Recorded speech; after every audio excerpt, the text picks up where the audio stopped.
This is Q Racing News, brought to you by the Bank of America Racing Challenge.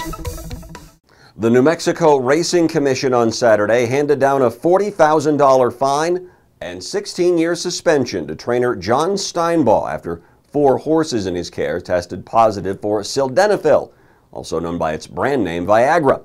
Steinbaugh tells the Pollock Report that he plans to appeal the suspension and says contamination of another product during its manufacturing process is to blame. The Daily Racing Form reports that Mount Pleasant Meadows in Michigan has voluntarily surrendered its racing license and ceased simulcasting.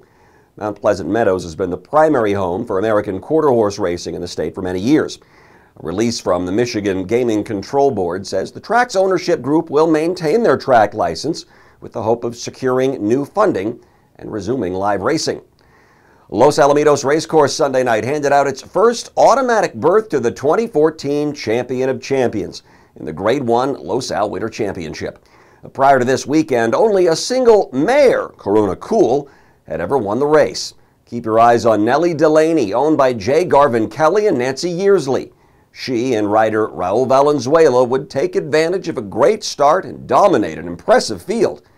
Ion Corona finished second, Riley's Boy took third, Scatmandu rounded out the superfecta. Nellie Delaney was the 2-1 morning line favorite. Laird and Espinosa's Two Flash for You entered Sunday's restricted Grade 2 NMHBA stakes with just a single win on his record. But the first Moonflash gelding outran his 19-1 odds to take the 400-yard race for 3-year-olds at Sunland Park. Larry Gomez rode for trainer Wes Giles. Two Flash for You had 9 starts as a 2-year-old, and his single victory was in his trial to the Zia Futurity. He was actually the fastest qualifier to the final. Sunday's win was his first race as a 3-year-old. The All Sources wagering handle at Hialeah Park on Sunday the 16th topped out at $483,702.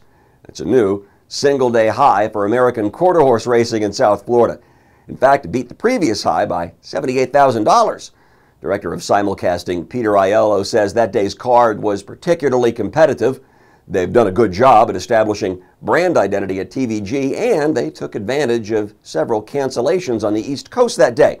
The track near Miami is about to wrap up its 5th season of American quarter horse racing since reopening in 2009.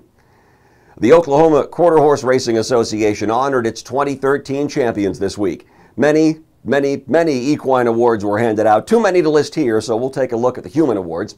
Wetona Stanley and William E. Smith were named Champion Oklahoma Breeder. Carl Peavyhouse was the champion owner in Races 1, and Andrew T. Smith was the champion owner in Money Earned. Eddie Willis was the Oklahoma champion trainer, and G.R. Carter Jr. was the champion jockey. You can find a full list of the winners at oqhra.com. That's it for this week's Q Racing News. I'm Matt Darby in Amarillo, and I'll see you next time. Q Racing News is brought to you each week by the Bank of America Racing Challenge.